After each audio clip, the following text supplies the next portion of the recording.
मनुष्य को भ्रम है कि वह स्वतंत्र है, पर उसकी स्वतंत्रता अधिकतर शर्तबद्ध है। उसने जो कल किया आज भी वही करता है, आज जो कर रहा है कल भी वही दोहराएगा। यह निरंतर दोहराव ही आदत है। आदत केवल व्यवहार नहीं है। आदत वह छिपी हुई धारा है जिसमें चेतना बहती रहती है।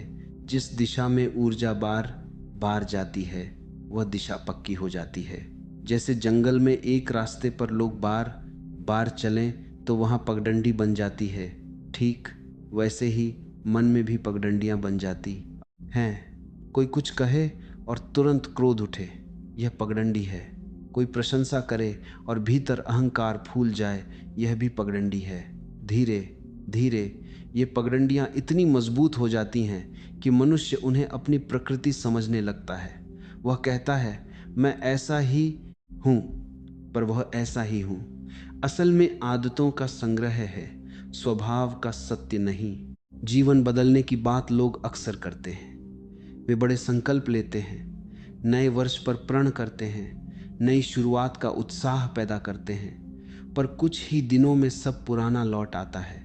क्यों? क्योंकि जड़ आदतें वहीं बनी रहती हैं। ऊपरी निर्णय गहरे पैटर्न्स को नहीं बदल पाते। इसलिए यदि सचमुच परिवर्तन चाहिए तो आदतों की जड़ पर जाना होगा।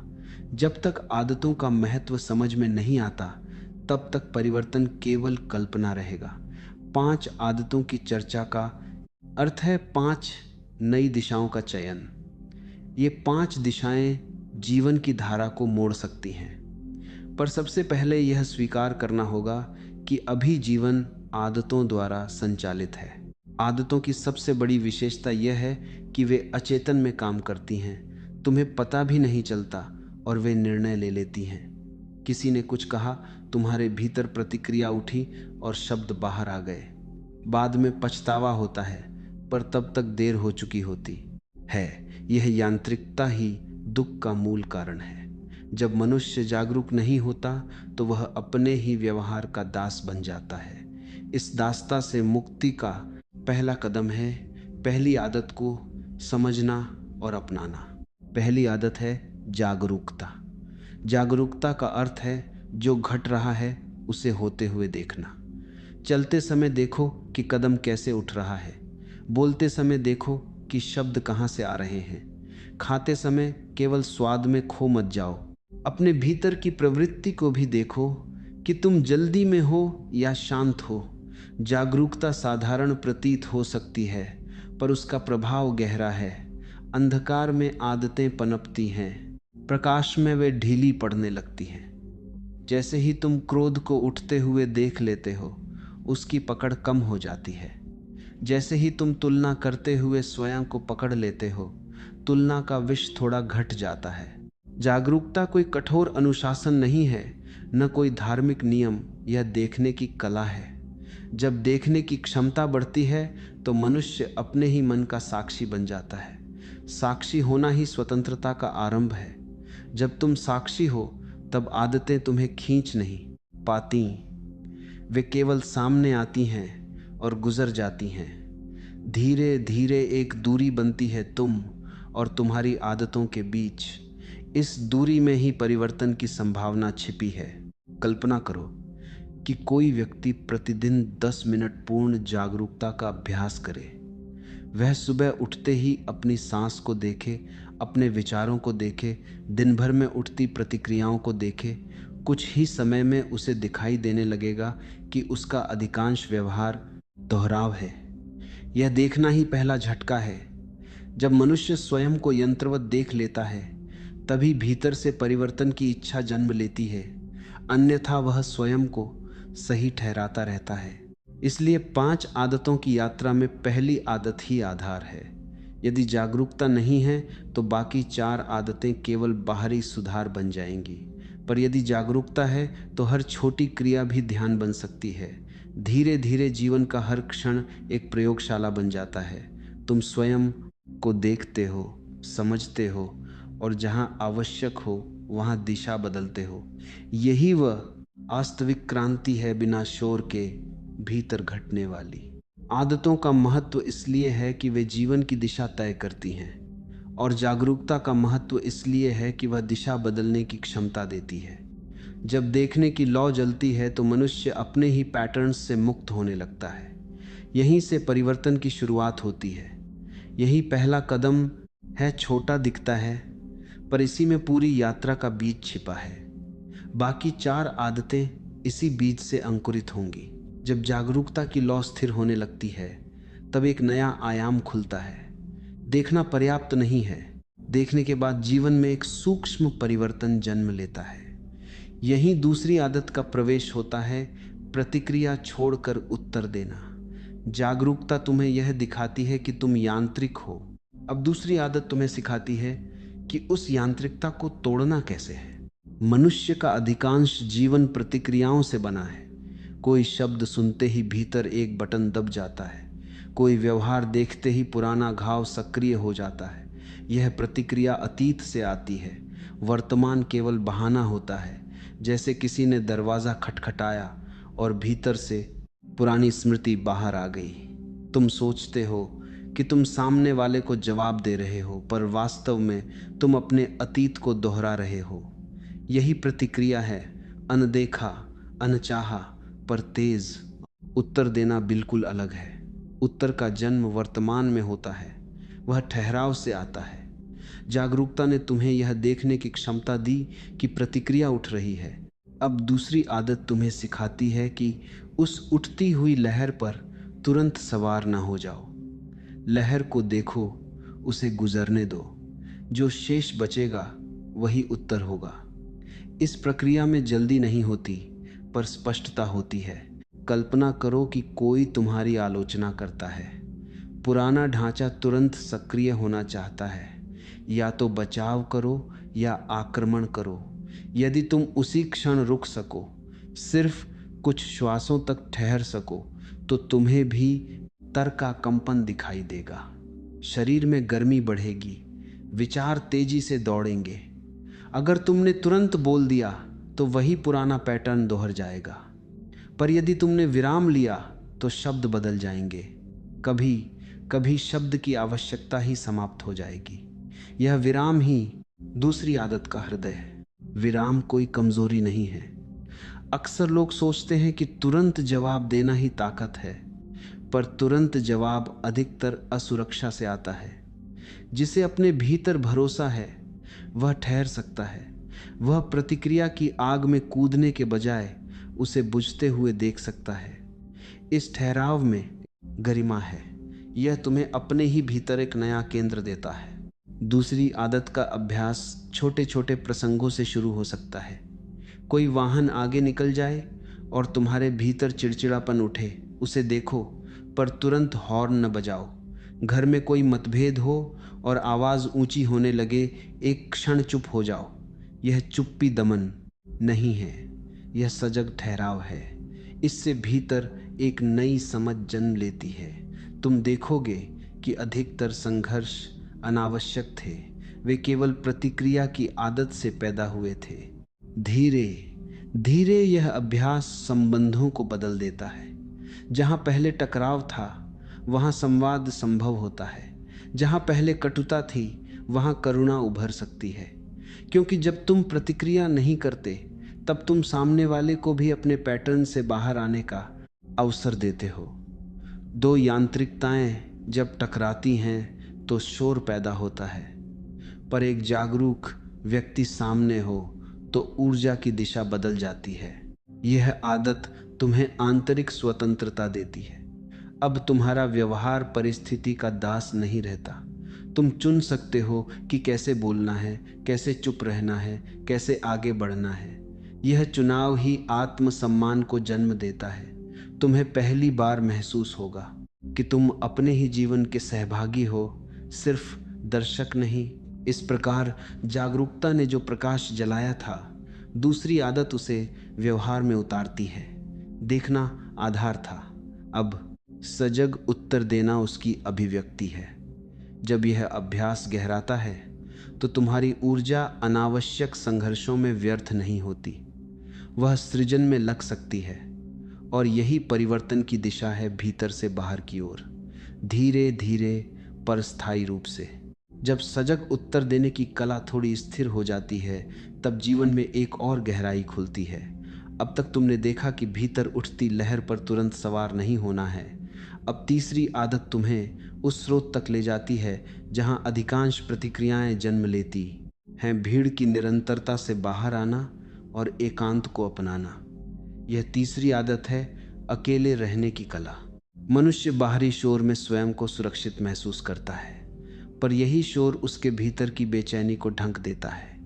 दिन भर लोग, आवाज़ें, सूचनाएं, स्क्रीन, संवाद, इन सब के बीच व्यक्ति अपने आप से बचता रहता है। उसे लगता है कि वह व्यस्त है, पर भीतर एक खालीपन है जिससे वह सामना नहीं करना चाहता। जब तक यह सामना नहीं होगा, तब तक उत्तर देने की सजगता भी अधूरी रहेगी, क्योंकि भीतर की जड़ें अनदेखी रहेंगी। अकेलापन और एकांत में अंतर है। अकेलापन कमी का अनुभव है, एकांत पूर्णता का। अकेलेपन में व्यक्ति किसी को ढूंढता है, एकांत में वह स्वयं को पाता है। तीसरी आदत सिखाती है कि प्रतिदिन कुछ समय ऐसा हो जहां कोई व्यवधान न हो, न कोई भूमिका, न कोई अपेक्षा, न कोई प्रदर्शन, सिर्फ तुम और तुम्हारा अस्तित्व। शुरुआत में यह असहज लगेगा, मन भागना चाहेगा, वह बहाने बनाएगा, कुछ काम बाकी है, कुछ संदेश देखना है। पर यदि तुम टिके रहे तो धीरे धीरे भीतर का शोर सुनाई देगा। इस शोर से घबराना मत। वही विचार हैं जिन्हें तुमने वर्षों दबाया है, वही भावनाएं हैं जिन्हें तुमने समझने का अवसर नहीं दिया। जब तुम चुप बैठते हो तो वे उभरती हैं। यह प्रक्रिया शुद्धिकरण की है। जैसे तलछट को हिलाने पर पानी गंदा दिखता है, पर बैठ जाने पर साफ हो जाता है। एकांत में बैठना उसी हिलाने जैसा है। पहले अस्थिरता दिखाई देगी, फिर स्पष्टता आएगी। यह आदत तुम्हें आत्मनिर्भर बनाती है। जब व्यक्ति स्वयं के साथ सहज हो जाता है, तब संबंधों में उसकी पकड़ ढीली हो जाती है। वह दूसरों से चिपकता नहीं, क्योंकि उसे भीतर का सहारा मिल गया है। यह सहारा अहंकार नहीं है, यह आत्म संपर्क है। अब संवाद आवश्यकता से नहीं, साझेदारी से होता है। अब मौन भी बोझ नहीं, सुखद अनुभव बन सकता है। एकांत में कई परतें खुलती हैं। तुम देखोगे कि तुम्हारी महत्वाकांक्षाएं कहाँ से आती हैं, तुम्हारे भय किस स्मृति से जुड़े हैं, तुम्हारी इच्छाएं कितनी उधार ली हुई हैं। भीड़ में ये प्रश्न दबे रहते हैं, पर एकांत में वे स्पष्ट हो जाते हैं। यहीं से जीवन की दिशा अधिक प्रामाणिक बनती है। अब निर्णय दूसरों की स्वीकृति पर नहीं टिके होते, बल्कि भीतर की समझ पर आधारित होते हैं। तीसरी आदत का अभ्यास सरल है पर गहरा। प्रतिदिन कुछ समय प्रकृति के पास बैठो या किसी शांत कमरे में। कोई विशेष विधि आवश्यक नहीं, बस उपस्थित रहो। विचार आए तो उन्हें रोकने की कोशिश मत करो, उन्हें गुजरने दो। भावनाएं उठें तो उन्हें स्वीकारो। धीरे धीरे एक साक्षी भाव मजबूत होगा। यह वही साक्षी है जिसने पहले आदतों को देखा था और दूसरी आदत में प्रतिक्रियाओं को रोका था। अब वही साक्षी तुम्हें भीतर की गहराइयों से परिचित कराएगा। जब व्यक्ति एकांत में स्थिर हो जाता है तो उसका बाहरी जीवन भी बदलने लगता है। वह कम बोलता है, पर जो बोलता है उसमें सार होता है। वह कम भागता है, पर जो करता है उसमें स्पष्टता होती है। उसकी उपस्थिति में एक शांति होती है जो शब्दों से नहीं आती। यह शांति अभ्यास का परिणाम है। इस प्रकार जागरूकता ने प्रकाश दिया, सजग उत्तर ने व्यवहार को बदला, और अब एकांत की आदत जड़ों को छूती है। यह जड़ें जितनी साफ होंगी, जीवन उतना ही प्रामाणिक होगा। यात्रा भीतर की ओर बढ़ रही है, और यही भीतर की यात्रा बाहरी परिवर्तन कर देने आधार बनती है। जब एकांत तुम्हें अपने भीतर स्थिर होने की क्षमता दे देता है, तब जीवन का अनुभव बदलने लगता है।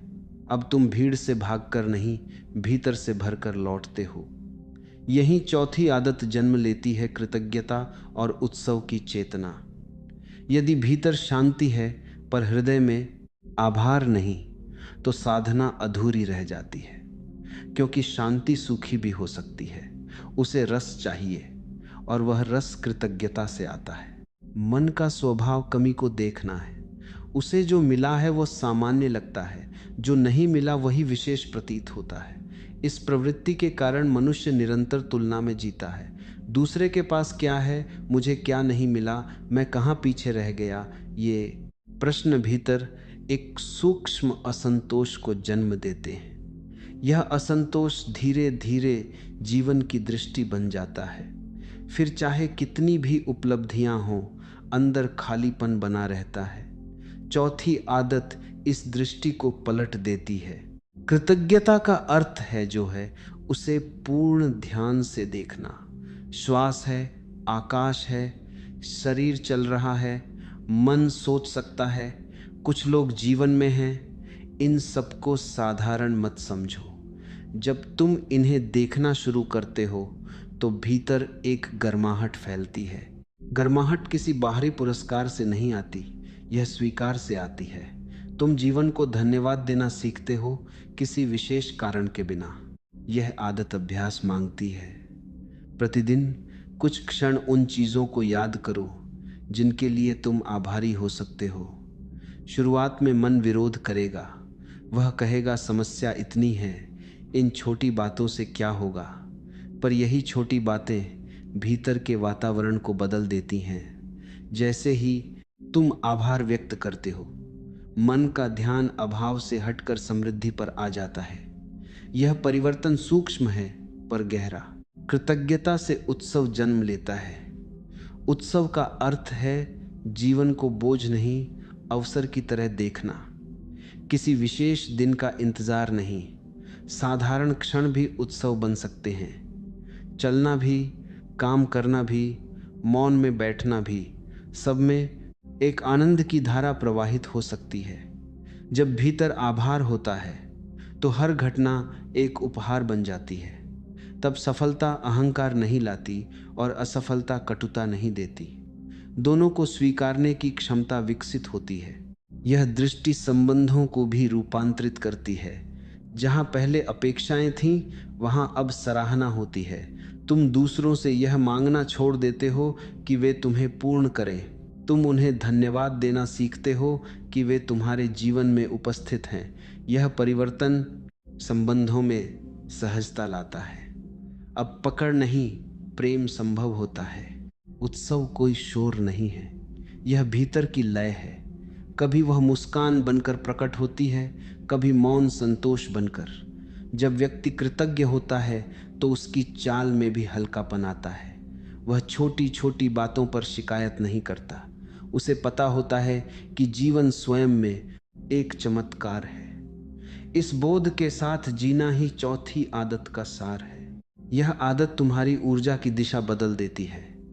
पहले ऊर्जा असंतोष में खर्च होती थी, अब वही ऊर्जा सृजन में लग सकती है।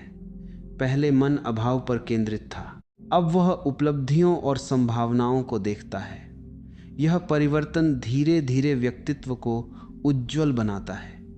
लोग तुम्हारे शब्दों से अधिक तुम्हारी उपस्थिति से प्रभावित होंगे, क्योंकि जहाँ कृतज्ञता है वहाँ एक अदृश्य प्रकाश होता है। इस प्रकार एकांत ने तुम्हें भीतर स्थिर किया था, अब कृतज्ञता उस स्थिरता में रस भरती है। सजग उत्तर ने व्यवहार को संतुलित किया था, अब उत्सव उसे जीवंत बनाता है। यात्रा आगे बढ़ रही है भीतर की गहराई से हृदय की व्यापकता तक, और जब हृदय खुलता है तभी जीवन सचमुच बदलना शुरू होता है। जब कृतज्ञता हृदय को कोमल बना देती है और उत्सव की धारा भीतर बहने लगती है, तब जीवन में एक अंतिम परिवर्तन का आह्वान उठता है। अब तक तुमने देखना सीखा, ठहरना सीखा, अपने साथ रहना सीखा और जो है उसे स्वीकारना सीखा, पर यात्रा यहीं समाप्त न हो पाए ही होती। पांचवी आदत इन सबको एक सूत्र में पिरोती है, हर दिन स्वयं को नया जन्म देना। मनुष्य का सबसे बड़ा बोझ उसका अतीत है। स्मृतियां केवल तथ्य नहीं होती, वे पहचान बन जाती हैं। तुम कहते हो मैं ऐसा हूं क्योंकि मेरे साथ ऐसा हुआ। धीरे धीरे घटनाएं तुम्हारी परिभाषा बन जाती हैं। पर यदि हर दिन वही परिभाषा ढोते रहोगे तो परिवर्तन कैसे संभव होगा? पांचवी आदत सिखाती है कि प्रत्येक सुबह को एक नई शुरुआत की तरह देखो। कल जो था उसे आज की चेतना पर शासन मत करने दो। नया जन्म लेना किसी नाटकीय घोषणा से नहीं होता, यह भीतर एक सूक्ष्म निर्णय से शुरू होता है। मैं स्वयं को स्थिर पहचान में कैद नहीं रखूंगा। यदि कल कोई भूल हुई थी तो उसे सीख की तरह स्वीकार करूंगा, पर उसे बोझ नहीं बनाऊंगा। यदि कल कोई कान से भारत करूंगा तो उसे भूल हुई थी, किसी भारत करूंगा तो उसे बोझ नहीं बनाऊंगा।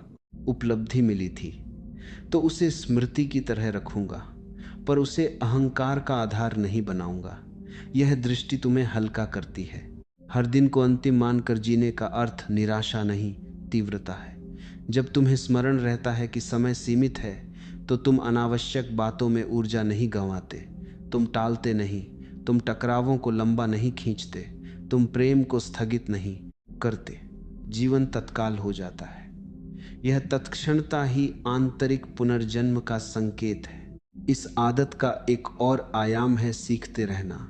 जब व्यक्ति स्वयं को पूर्ण मान लेता है वह रुक जाता है। रुकना ही जड़ता है। नया जन्म लेने का अर्थ है हर दिन कुछ नया समझना, कुछ नया देखना, अपने ही निष्कर्षों को प्रश्नों के सामने रखना। तुम्हारे गर्त करने की आयाम है सीखते रहना। विचार भी पत्थर की लकीर नहीं है, वे बदल सकते हैं। जब तुम अपने विचारों को भी लचीला रहने देते हो तो चेतना ताज़ा बनी रहती है। पांचवी आदत तुम्हें क्षमा की ओर भी ले जाती है। यदि तुम रोज नया जन्म लेना चाहते हो तो पुराने आक्रोश को पकड़े नहीं रह सकते। क्षमा किसी और के लिए नहीं, तुम्हारी स्वतंत्रता के लिए है। जिसे तुम भीतर पक ढहे रखते हो वही तुम्हें बांधे रखता है। जब तुम छोड़ना सीखते हो तो भीतर जगह बनती है। इस खाली जगह में नई संभावनाएं जन्म लेती हैं। यह पुनर्जन्म बाहरी परिवर्तन से अधिक आंतरिक परिवर्तन है। हो सकता है परिस्थितियां वही रहें पर तुम्हारा दृष्टिकोण बदल जाए। जहां पहले शिकायत थी अब समझ हो सकती है। जहां पहले भय था अब साहस हो सकता है।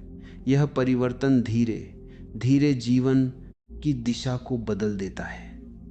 तुम्हारी चाल, तुम्हारे शब्द, तुम्हारी आंखों की चमक सब में एक ताजगी दिखाई देने लगती है। अब पांचों आदतें एक वृत्त की तरह पूर्ण हो जाती हैं। जागरूकता ने तुम्हें जगाया, सजग उत्तर ने तुम्हें संतुलित किया, एकांत ने तुम्हें गहराई दी, कृतज्ञता ने तुम्हें रस से भर दिया, और अब नया जन्म लेने की कला तुम्हें गतिशील रखती है। स्थिरता और प्रवाह का यह संतुलन ही परिवर्तन का सार है। जब तुम प्रतिदिन स्वयं को नया होने की अनुमति देते हो तो जीवन बोझ नहीं रहता, वह एक सतत खोज बन जाता है। कोई अंतिम निष्कर्ष नहीं, कोई अंतिम पहचान नहीं, सिर्फ निरंतर विस्तार। यही पांचवी आदत का मर्म है। और जब यह मर्म समझ में आता है तो वास्तव में जिंदगी बदलना शुरू हो जाती है।